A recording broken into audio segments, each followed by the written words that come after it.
তবে প্রথমের ফল সোয়ালাকে চিনি দরিয়া না বলে দেব। তাই রানীমা কি করলেন ভক্তমন্ডলী, ওই বনের মধ্যে মানসিক করলেন প্রথমের ফল সোয়ালাকে চিনি দরিয়া না বলে দেব। তাহলে রানীমা মহিচম্পা রানীমা আমার বনে মানসিক করে একটি তার ছোট্ট গোপাল পেলেন।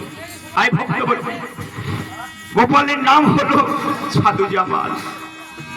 তাহলে নারায়ণের মানসিক করে বনে মানসিক করে রানীমা কি পেলেন, একটি ছোট্ট গোপাল পেলেন। গোপালের নাম হলো সাধু জামাল। বয়স কত? 11 বছর বিবাহ দিয়েছে, আর 12 বছর গত হয়ে গেছে। তাই প্রভু নারায়ণ রত্ন সিংহাসনে তোলাটুই হচ্ছে। সিদ্ধিকে দেখে বলছে, ওরে সিদ্ধি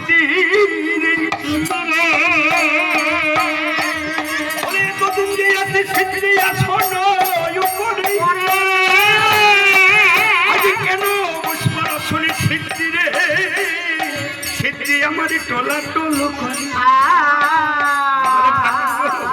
আপনার ভক্ত রানীমা সেই জীবনে মানসিক করেছিলেন, মানসিক তো পরিশোধ করেনি, তাই হয়তো আপনার রত্ন সিংহাসন ডলাটল হচ্ছে। তাহলে আমি ভক্তের বাড়ি যাব। রানীমা ভুলে গেছে, আমি তো ভুলিনি।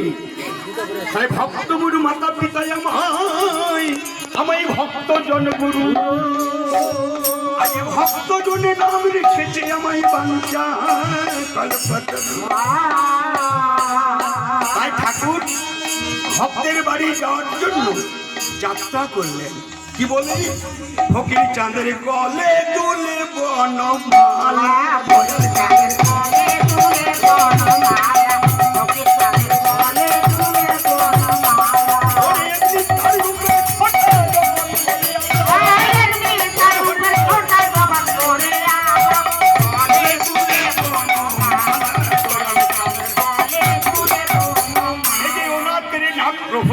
দুরূপা ধরো শ্যাম, এ যে মুক্তা দে বলাই রহে, দেখুন অযোধ্যাতে রাম চলে।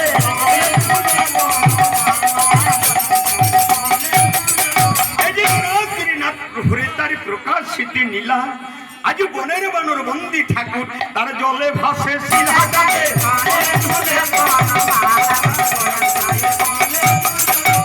হিন্দু কুলে নারায়ণ, তিনি মুসলমানের পীর, আর দুই নামে দুনিয়ায় ঠাকুর দেখুন করিলে জাহির জানে।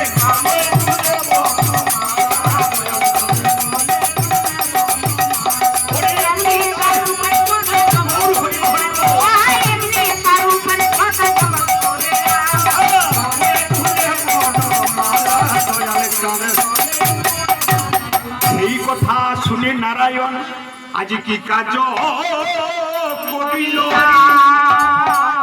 আজ রানী মায়ের বাড়িতে এসে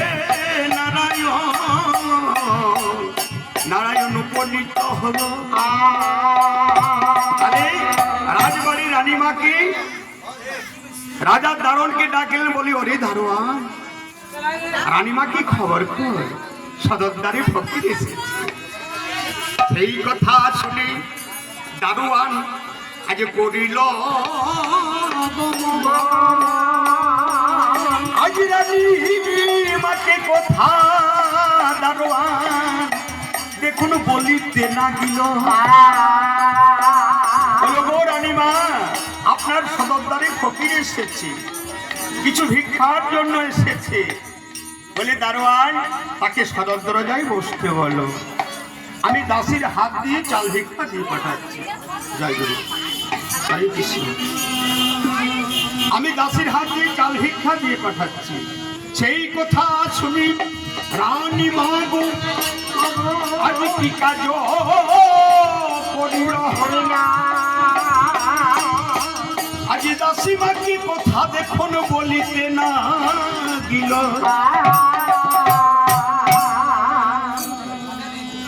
তাই দাসীমা, তুমি ফকিরের জন্য ভিক্ষা নিয়ে যাও, আমার সদরদারে এসেছি। তাই দাসীমা কি করলেন ভক্তমণ্ডলী, একটি স্বর্ণ থালায় করে নিয়ে ফকিরের কাছে ভিক্ষা নিয়ে গেলেন। কে? দাসীমা। বলে হ্যাঁ ঠাকুর, আপনার জন্য আমি ভিক্ষা এনেছি ঠাকুর। বলে মাগো, আমি তো ভিক্ষার জন্য আসিনি মা, আমি এসেছি ওই রানীমায়ের সঙ্গে সাক্ষাৎ করতে। ঠিক আছে, আমি তাকে যে বলছি। সেই কথা শুনি দাসী মা আজ করিল গমন, আজ রাজবাড়িতে এসে দাসী মা দিল রানীমাকে বলছো, গো রানীমা, আপনার যে সদর ফকির এসেছে, নারে যে ফকির এসেছে, সে ভিক্ষার জন্য আসেনি, সে এসেছে আপনার সঙ্গে সাক্ষাৎ করতে। আপনাকে যেতে হবে। ঠিক আছে ঠাকুর, যদি সেই বনের ফকির এসেছে আমি নিশ্চয়ই যাব। তাই রানীমা কি করলেন, একটি স্বর্ণ থালায় হীরা মানিক মুক্তি ইত্যাদি সাজালেন, আর সাজানো করে ফকিরের কাছে নিয়ে যাচ্ছে। এই বলে রানীমা আমায় করিল গমন, আর যেখানে যে ফকির ছিল রানীমা সেখানে